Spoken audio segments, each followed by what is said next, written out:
I've got a lot of grandbabies, like a lot. And when it comes to finding a gift for each of them, it could add up. But this year, while I was making my way through Walmart, I realized I don't have to spend a lot to get the gifts they'll love. An OPI mini mani set. I'm gonna do so much nail art. Oh, yeah! A Lego set. Might own a Walla water bottle. Ooh, and that's just half of them. Shop great gifts they're sure to love for $25 and under at Walmart. Sephora's biggest sale of the year is on. Get 20% off the best gifts, including makeup from brands like Rare Beauty. Oh my gosh, thank you. 20% off skincare from brands like Glow Recipe and Summer Fridays. These are my fave. 20% off hair care like Way and K18. I'm obsessed. And 20% off fragrances like Valentino, Donna, Born, and Roma. So good. 20% off your purchase, now through December 15th. Shop now at Sephora and Sephora at Kohl's. When unprecedented times are all the time, it's time to start walking the talk with PwC. Leaders like you turn to PwC to see and stay ahead. Upskill your workforce, use intelligent automation, and transform big ideas into breakthrough outcomes. Explore the human-led, tech-powered solutions that help you thrive. It's all part of PwC. Learn more at pwc.com. The road to live-action anime movie adaptations is long and filled with many a tragedy. The ability to translate the fantastical to reality is not easily done. But are all anime adaptations doomed? Fret not, as we make some notes in our book to see if Death Note is not that bad.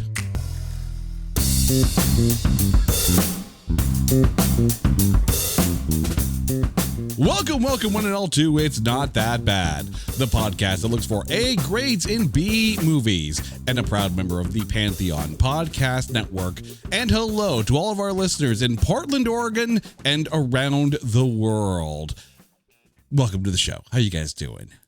We're having a good time tonight because I'm doing something that I don't normally do, and that's cover an adaptation of an anime property. And I will admit that anime is not necessarily my forte. So if someone asked me if I watch anime, I said anime maybe not. But that being said, I brought in a ringer. For the first time on the show, Adam Corky is here from the Do You Watch Anime podcast. And I think I just answered my question. But Adam, how are you doing? Good. Thank you so much for having me on. Maybe not. I don't know. I don't know which one of us is going to be answering that question, because I have a feeling we might be coming at this movie from different points of view. But since it's your first time, I want to give you a little bit of space here to introduce my listeners to your show. So please let us know what the Do You Watch Anime podcast is all about. Yeah. So Do You Watch Anime is a show where I sit down with a guest every week and ask them, do you watch anime? And we go from there. And we cover a wide range of their favorite anime. I've had guests on from cosplayers to English voice actors in anime to my own mom. And we have a good time. So yeah. I get the feeling you would probably be very sadly disappointed in some of my answers if I ended up on that show, because let me give you, my dear listeners, a little background here.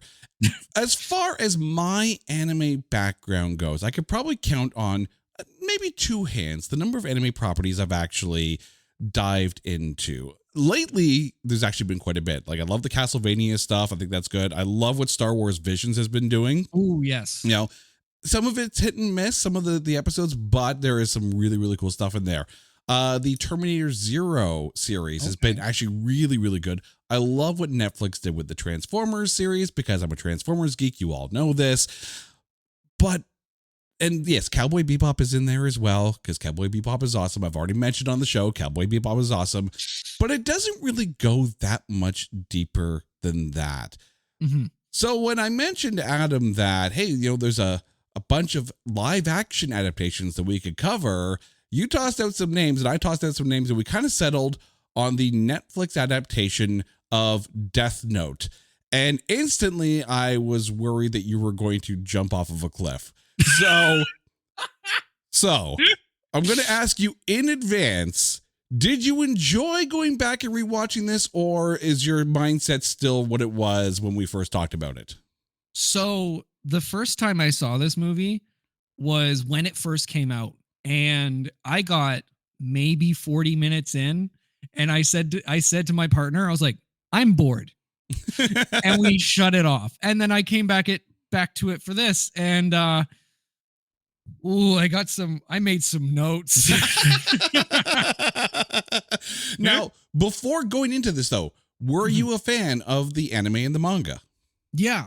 So I watched Death Note was one of the first anime to get me back into anime, like in college. And then I had read a little bit of the manga, not too much, but yeah. Okay. So as long as you didn't say just write my name in the book, we're good. Yeah. We're good. All right. So before we get into Death Note, it is time to take this Netflix adaptation and trailerize it. They say that the pen is mightier than the sword, which is true from a purely stabbing perspective. Not that I know firsthand, just saying. The anime masterpiece comes to life in Death Note. Watch as a dark, moody teenager named Light finds out that he has the power of life and death in his pen writing hand. Luckily, his spelling is good and handwriting is neat, cause that would have been a twist and a half. Together with his meet-cute, murder-happy girlfriend, they'll take a page out of Santa's playbook and make one hell of a naughty list. It's a movie that's less like a morality tale and more like a game of Clue. Colonel Mustard, killed in the dining room with a candlestick. Now that's a crossover everyone will buy. It's the Netflix live-action adaptation, Death Note. Rated TV MA for try viewing the manga and anime.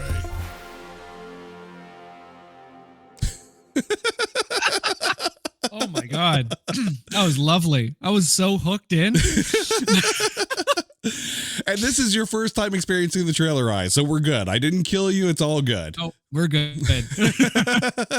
And there is a lot, of course, to unpack from all of that, because there's a lot going into this. And like I said, I went into this film not knowing really anything at all about the Death Note anime, except for the fact that it existed. So we are coming at this from two very different points of view. And it's going to be very interesting to see how that actually differentiates, because that will probably alter your perspective of how you watch some of these live action adaptations. So it's going to be really interesting to hear both of our standpoints coming at it from two entirely different directions. But let's get into who is in this film. The movie stars Nat Wolff, Margaret Qualley, Lakeith Stanfield, Shea Wiggum, Paul Nakauchi, Jason Liles, and of course the voice of Willem Dafoe.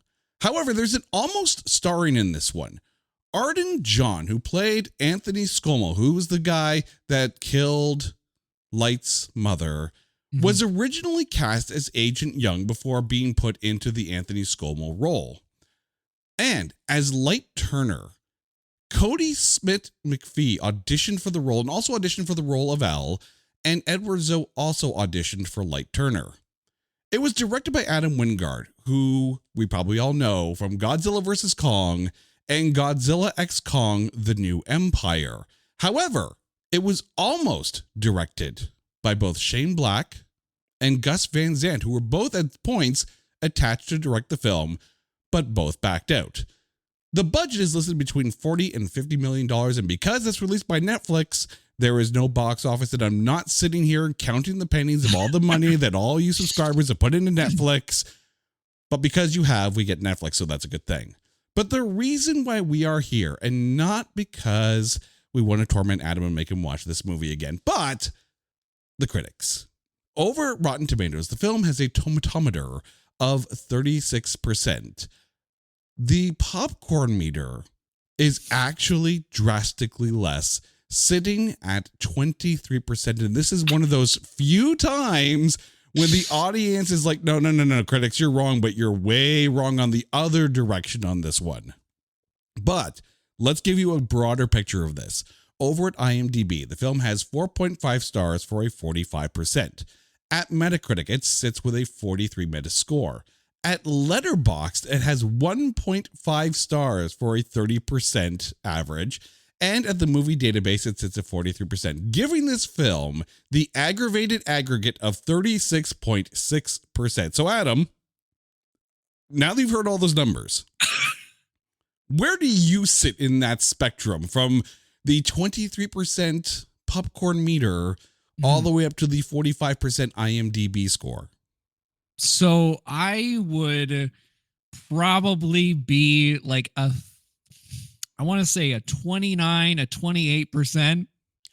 Which is fascinating because as I was watching this, and again, remember, I never watched the anime. I don't know the manga. I come in saying, ooh, that's a cool concept. And yes, it is a very cool concept. No matter where you come into this franchise, I came in and watched this going like, how does this even qualify? Because I actually quite enjoyed the film. But again, I come in as a complete and utter noob. So it's one of those things where I think this is where most of our points are going to come from, is that knowledge of the property before you jump into this. Okay, I have to tell you, I was just looking on eBay where I go for all kinds of things I love, and there it was. That hologram trading card. One of the rarest, the last one I needed for my set. Shiny like the designer handbag of my dreams. One of a kind. eBay had it, and now everyone's asking, ooh, where'd you get your windshield wipers? eBay has all the parts that fit my car. No more annoying, just beautiful. Whatever you love, find it on eBay. eBay. Things people love. Future you faces some big expectations. Work out more, go to bed earlier, and most importantly, make smart money decisions. Thankfully, today you has Bank of America. One place with tools and guidance to help balance tasks from budgeting to saving. So you can just be you with big plans. Do more with a bank that asks, what would you like the power to do? Explore our tips and more at bankofamerica.com/futureyou.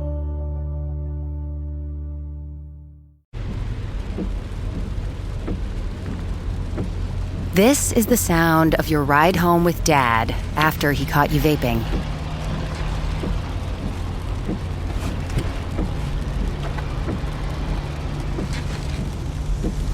Awkward, isn't it?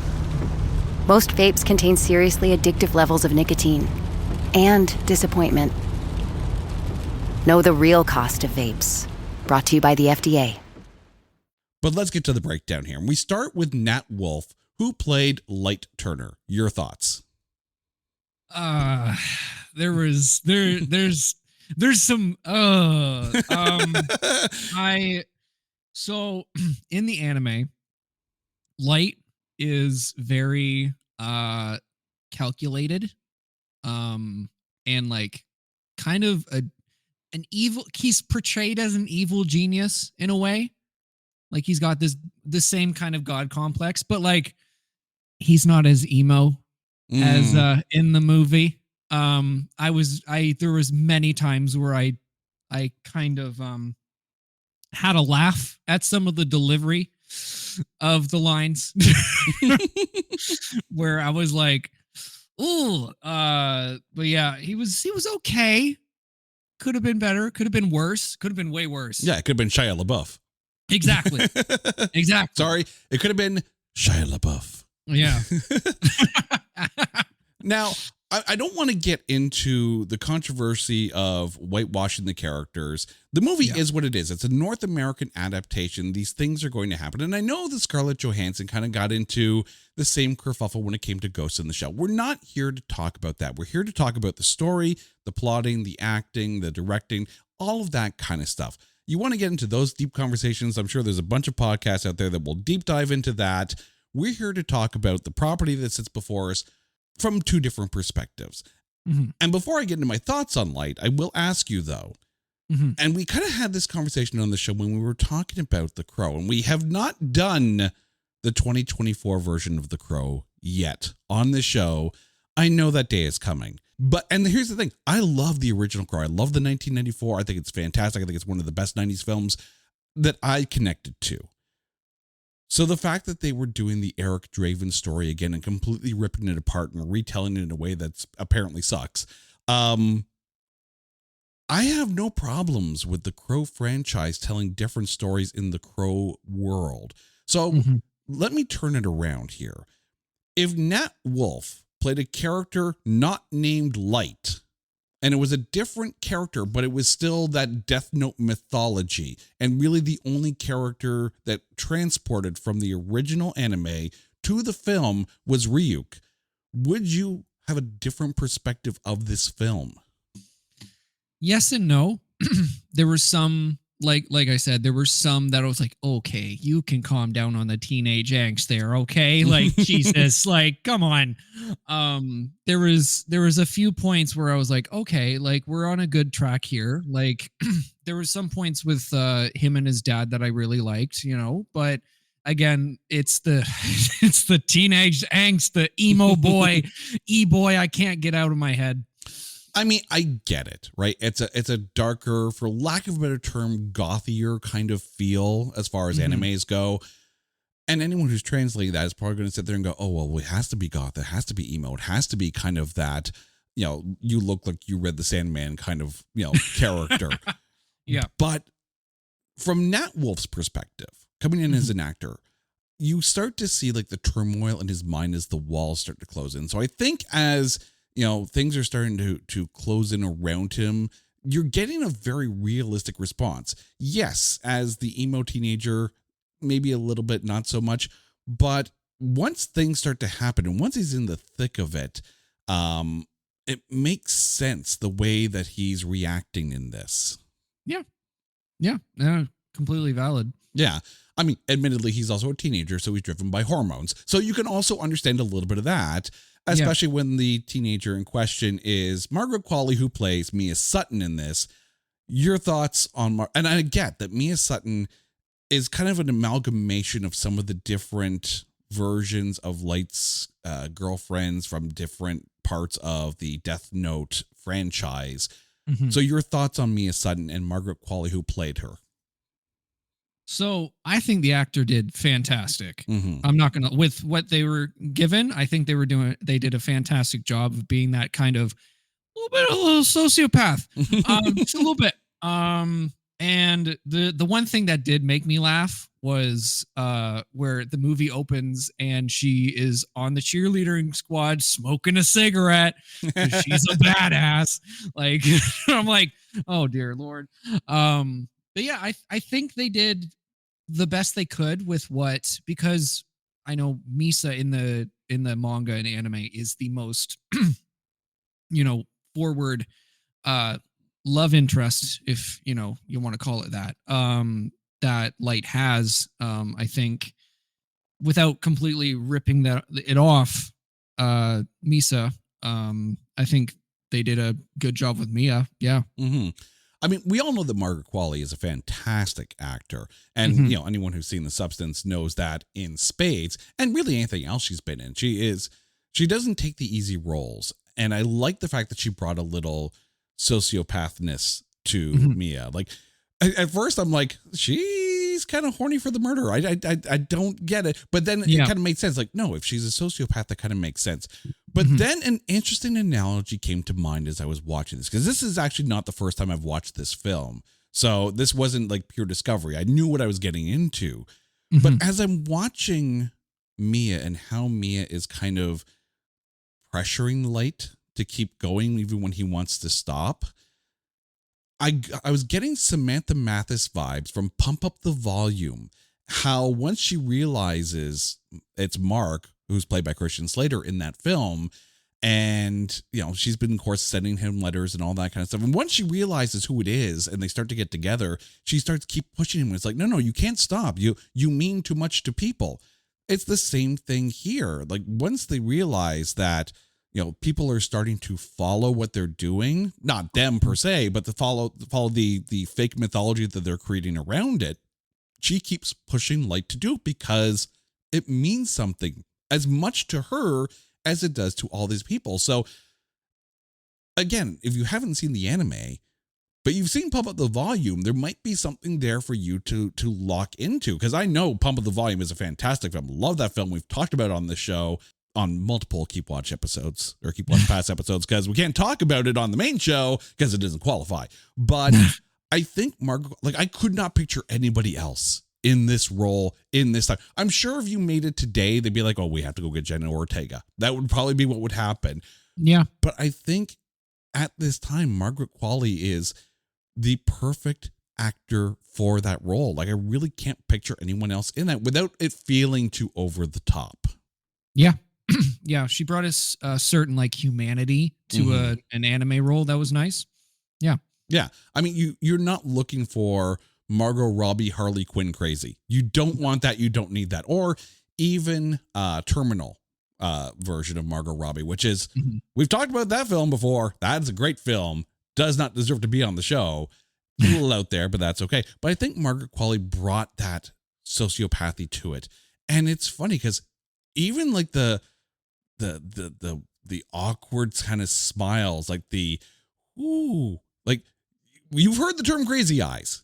Yeah. She brought crazy eyes to the role, and you're sitting there going, yeah, if I'm light, you understand that he's into her. You understand why he's into her, but there's that crazy in there. And you don't get that normally without it being like very over the top and very almost B movie. She actually walked the perfect line from playing a crazy sociopath to not having it be a parody of a crazy sociopath. Yeah. Yeah. That's a good point. Lakeith Stanfield, who played L. I wish this was a video podcast, people, because all of a sudden Adam was about ready to find a bucket, I think. Your thoughts on him? Actually, he was my favorite part of the entire movie. I think he was fantastic. L is one of my favorite characters in Death Note. And I think because L is as ridiculous as he is portrayed on screen, because he is just does not sleep, only thinks of solving cases. That's it. And I think he did a fantastic job. See, and this is where it becomes interesting because L was actually my least favorite part of the film. And again, because I don't have the frame of reference, because he felt very Saturday morning cartoon villain to me. He felt like the kind of person who would be trying to hunt down Dr. Claw in an Inspector Gadget spinoff series. Yeah. But there were times, though, when the facade fell apart and, of course, Watari was in danger and you saw that quirkiness start to get peeled away. That's where I think Lakeith Stanfield really started to shine in this film. Yeah. It was hard for me to wrap my head around like the constant sitting cross-legged and the constant eating candy. And I'm like, first of all, your blood sugar, kid. Sorry. But now hearing that this is actually an accurate translation of the character from the anime, I can change my opinion on that because again, I don't know. And I didn't go out and watch the original anime to have a basis because I wanted to be able to, because I had a feeling you watched it, you know? Yeah. But I wanted to have that different perspective that I don't know anything except for this property just to see if that would be the kind of translation. And so far, I think we're at that point where it's like, if it's spot on with the anime, you're going to like it. It may seem a little out there for me, and maybe that's why it was harder for me to hook my claws into the performance that was there. But I think Lakeith got better as the film went on. So basically, as his world collapsed, L got better, but also the same token, Light got better as his world was collapsing as well. Yeah. No, it was very, very. The progression was fantastic. Shea Wiggum, who played Detective James Turner. Obviously, Light's dad. Your thoughts? He was okay. He was good. Like it's kind of the typical like cop dad role, right? It's the same in the anime where it's like, it's stern and like probably doesn't hug you very much, only cares about his work and his kid. And yeah, it was pretty good. Yeah. I'm gonna give a little bit of credit here to some restraint from this film, because whenever you're building a character like this, the trope is to make him an alcoholic or make him totally depressed or have the house completely in shambles with piled up dishes and whatnot, and just him basically disconnecting from all that is, for lack of a better term, humanity. They didn't do that with Detective Turner, and I like that they didn't. It's almost like he buried himself in his work, and that made it impossible for him to connect to Light, who was dealing with his trauma in his own way. Yeah. Yeah. He's traumatized, dealing with loss, dealing with how to process that. Because if he's the kind of cop who is not macho is not the word, but he's very dutiful. He's the badge is what he is. And I think, his wife, Light's mother, would have obviously grounded him a little bit. Now he's without that grounding, and they didn't trope it. But even the reaction when they realized that the guy who killed his wife was dead, the reaction was actually very realistic. Like one of those, like, he doesn't quite know how to feel about it. So looking at Detective Turner here, how does it compare to Light's father in the anime? He has a lot more layers here than in the anime. Because in the anime, he just works for the police. And he's trying to figure out how these murders are happening. Kind of like that. But there is no kind of like background into his personal life as much as in the movie. Do you think that actually benefited the character and in turn kind of benefited Light, because you see the kind of isolation that Light has even when he's at home with his father? Yeah. I think honestly, I think that was probably my favorite part of the changes to the story, because there were a lot.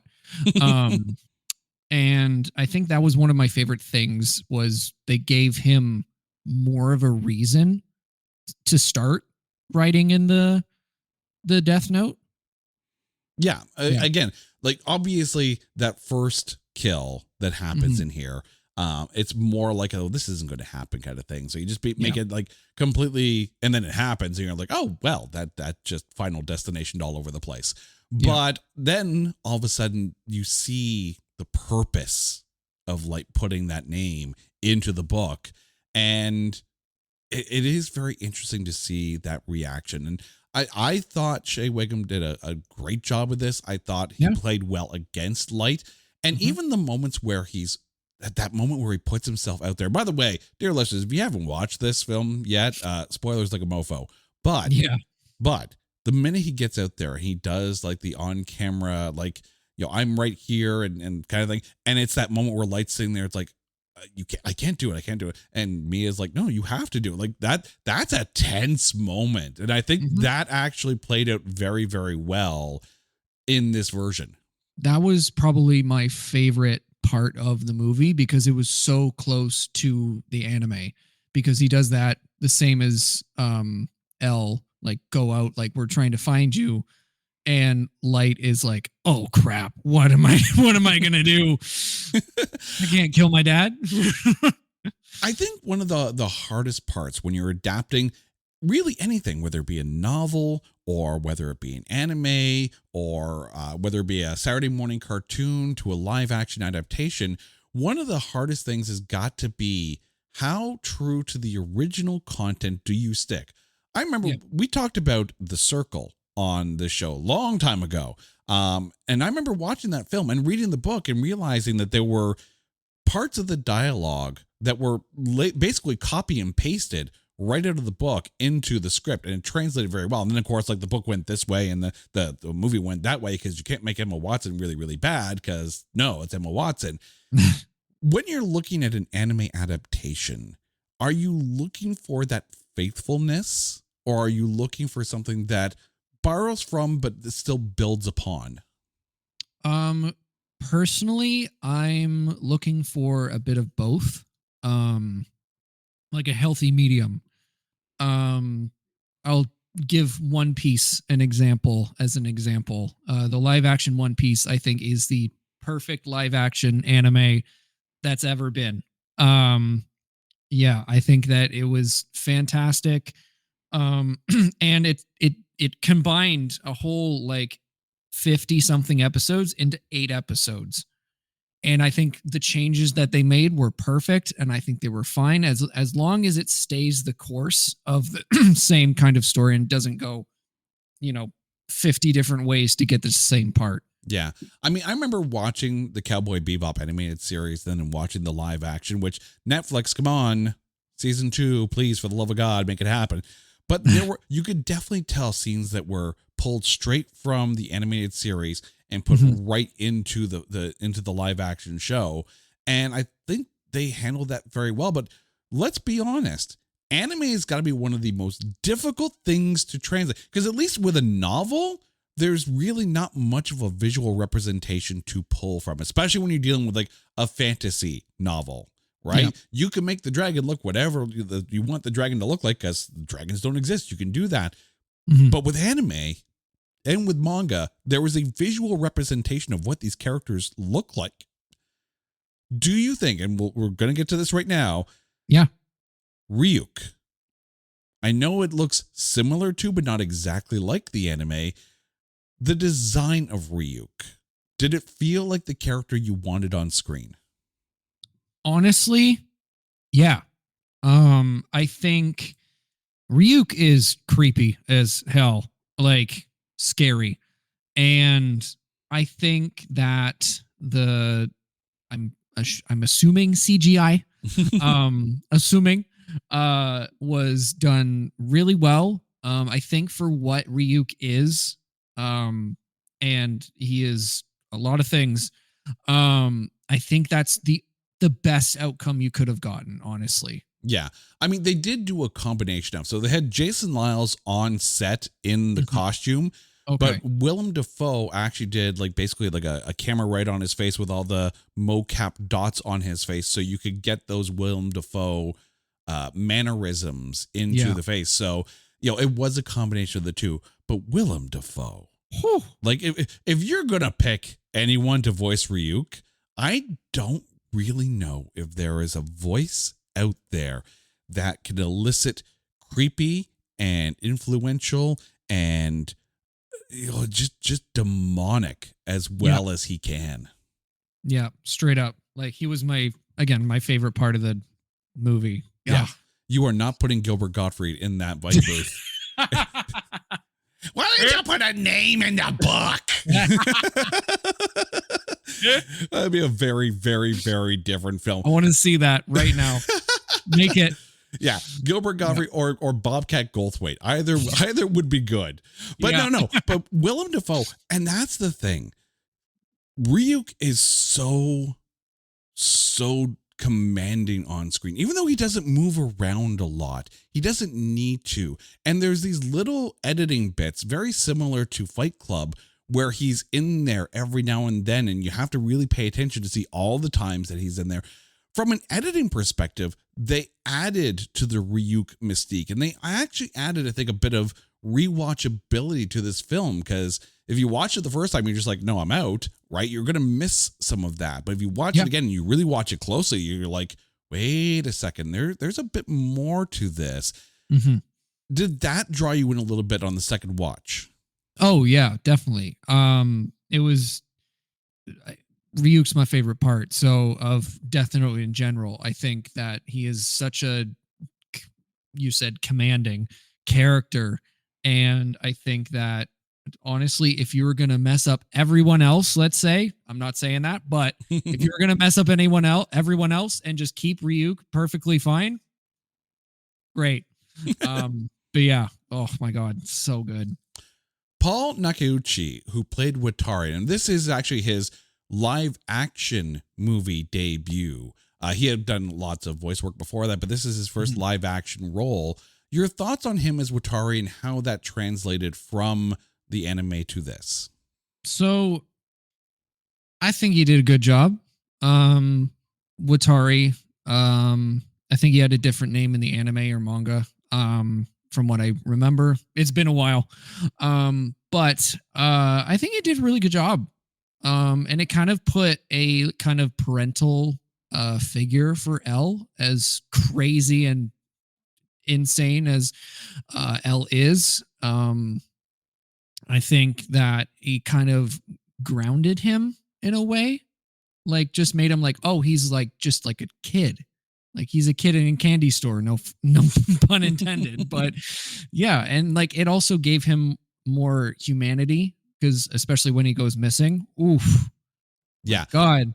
I think that's the thing is that Paul really did add something to Atari in the fact that he was very almost a much more reserved Alfred to L's Batman.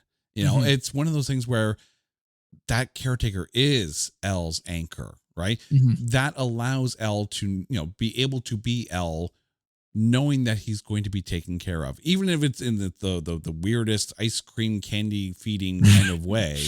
Yeah. You know, so somewhere down the road, L's going to, you know, have diabetes and, you know, it's going to be like, Watari, why did you do this to me?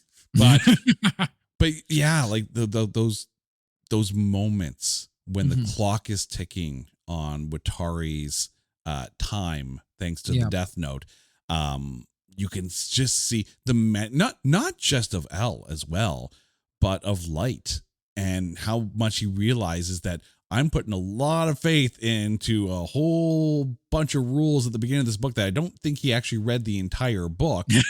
Like it's one of those, it's a half-ass plan and I'm missing half that ass.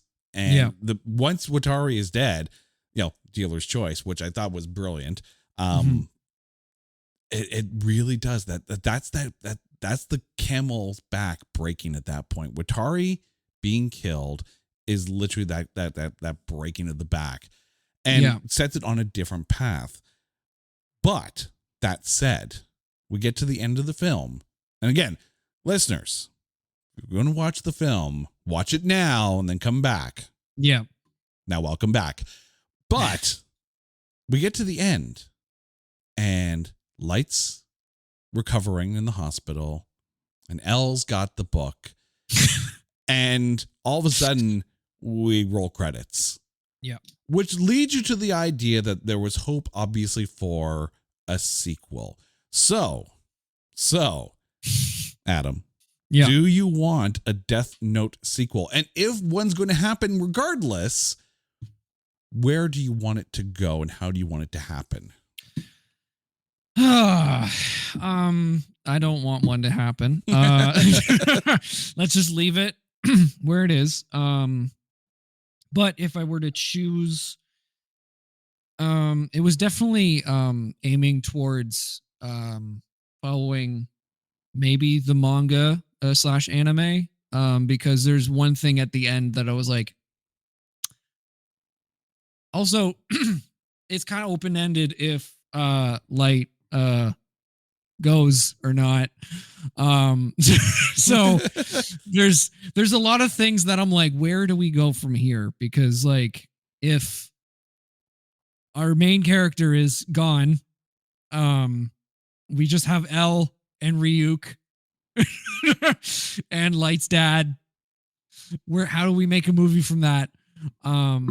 But it would be interesting to see what they do, because I have no idea. Yeah, sorry, I should clarify. Ella only has a page out of the book. Light still has the book itself. But the thing is, and again, this is just me coming at this from the noob perspective. I think there's an opportunity here to build this out, because Ryuk isn't tethered to anything but the book.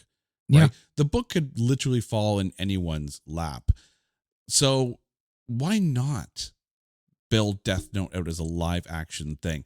I don't know if this is something I'd want to see as a series. I mean, it'd be very interesting as a prose anthology. Mm-hmm. I could easily see a Death Note novel come out where it's like a series of short stories, and each short story is a different person's experience once the book kind of falls in their lap. But there's definitely something there that can be used. Because I mean, like, kind of like, I hate to use this as an example, but kind of like Godzilla, right? He's big enough to be able to terrorize both sides of the Pacific. Yeah. Why can't Death Note work here? And I guess the big question at that point is, coming at this from someone who appreciates the anime, is this one of those properties that you didn't want touched to a live action role in the first place? Because it seems like a property that would lend itself to a live action adaptation. Yeah. So when this was announced, I was so excited because I think that Death Note as an anime is one of the most grounded kind of like, if you're just getting into anime and don't want to see the weird stuff first off the hop, I give them Death Note. Death Note's one of the first ones I give them because it is just easy to digest. It grips you. It's thrilling. It has those, it has a mystery, like all that fun stuff. So I was very excited for this. And then I played it and I was like, oh, never mind. I guess the question now becomes, now that this exists out into the world kind of thing, and that because One Piece worked so well for Netflix, there's going to be that, well, we did it once before and it worked really well. Let's go back to the anime well and pull some of these properties that haven't been adapted yet. Is there a property that you want to see adapted that hasn't been adapted already? And as well, is there one that you do not want anyone to get their hands on and try to bring it to the live screen? So I'll answer the one I don't want touched, but is going to be touched, unfortunately, because I think Netflix is working on it right now. Is my favorite anime, My Hero Academia. Okay. So unless you have like Marvel levels of budget, which they could, who knows? I hope. I don't think you can correctly adapt it because again, it's a story about superheroes and superhero society, and I think that I don't touch my favorite show. And one I want to see, that's, oh my goodness, that's more difficult. I think Yu Yu Hakusho would lend really well to live action. I know it's been kind of adapted before in Japan, but I think giving the reins to like Netflix or someone would be, I think Yu Yu Hakusho would be fantastic as a live action show. Yeah, I mean, obviously there have been attempts to make live action anime adaptations. Some of them are just so fantastic. I don't see, like, I'm surprised they actually tried Attack on Titan. I'll be very, very honest, because you're sitting there, you're looking at it going, how are they going to do that? I mean, personally, I would love to see a Gatchaman. I know there is a live action Gatchaman, but I'd love to see an American version of it, or at least a North American version, because I don't want to be able to read the movie. But but I grew up watching Battle of the Planets, so I know that. I tried watching Japan Sings 2020. Okay. I think that's realistic enough to try to pull off, but I also don't think people want to do that because I think we're still not that far away from the major tsunami that hit Japan. But that anime really kind of sucks you in as well, because it starts off all nice and peaceful, then like you get to the end of episode 1, you're like, what the hell just happened? Like it hits hard kind of thing. So it's one of those things where it can be done. Mm-hmm. Anime adaptations can be done and done well. But sometimes it's one of those things, I think, where if you're too attached to it, you're almost afraid of it because you've been burned before. Yeah, totally. And like One Piece, I was so worried because I grew up with One Piece. One Piece was, again, one of my favorite anime and manga ever. And so I was like, oh God, oh Lord, oh no.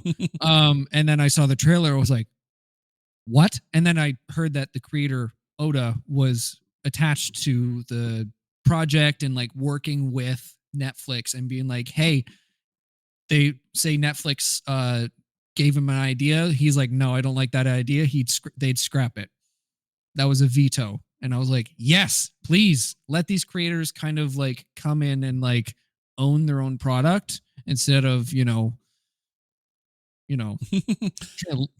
think that's one of the things too, that you have to throw some crap against the wall and see what sticks first. Oh, yeah. And we had this with video game movies for the longest time, right? Mhm. You know, you had the Super Mario Brothers with Bob Hoskins. Oh, God. And you had, you know, the worst 4 words in movie history directed by Uwe Boll. You know, you had all these, you know, swings and misses. Yep. But then you get Sonic. And Sonic was good. Mm-hmm. And then you get The Last of Us, and The Last of Us is good. And then you get Fallout, and Fallout is fantastic. And you start to realize what works. Mm-hmm. If One Piece, for someone who likes anime, if One Piece becomes the template for how to make it work, are you then more excited about the prospect if they follow that template? Oh, 100%. The One Piece live action has gotten so many people into One Piece that were like, I don't want to watch 1,000 episodes. And I was like, you're missing out. But they got them into it. Like my partner said, I will never watch One Piece. And I was like, okay, fine. And then we watched the live action and she's like, oh, okay, we can pick up where we left off on the live action in the anime. And I was like, yes, finally. So I think it's nothing but good. It brings new anime fans. It's easier to digest than a whole 1,000 episode story. You know, I love telling people you don't have to watch 50 episodes for it to get good. That's always good. This sounds like, you know, someone trying to explain Doctor Who to somebody. Yes. Yeah. It's like, you don't have to watch 60 years. You can if you want to, but you don't have to watch 60 years. All you have to do is get the idea that it's a madman in a blue box. He travels around space with time with people. That's it. Yep. That's all there is to it. And you can jump in at any point. Yep. So one question before we get to our MVP, and this is for people who are now curious about trying to watch this film from what we've talked about. Mm-hmm. So people who like the anime, how would you get them to approach this film to enjoy it? And vice versa, to people who've never watched the anime, what would you tell them in order to prepare them for what they're about to experience? Okay, so for anime watchers, I would... It's a good question. For anime watchers, I would be like, don't take this as, honestly, just, it says Death Note, but and it has the Death Note in it and Ryuk, but let's not take this as verbatim, as, you know, some movies have tried and failed. Just take it as its own story, and you'll enjoy it a lot more than if you were like, oh my God, I love Death Note, let's try this, and then try it, and you're like, oh, this isn't the Death Note I grew up on, or, you know, this isn't my Death Note.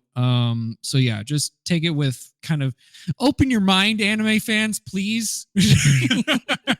I know that's hard of us, but yeah, that's what I would say to them. And for people who aren't anime fans, I would just say that's for not anime fans, I would be like, okay, it's a kooky story. There's some kooky characters, but it's not too anime-y to take you out of it. Let's just say that. It's very grounded and like, yeah.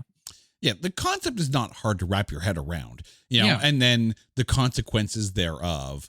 Mm-hmm. Obviously, it is a morality tale, and if you like something that has, you know, there's good tension in it, there's good character development in it, and it's got Willem Dafoe in the creepiest Willem Dafoe that ever Willem Dafoe'd. So, so you got that.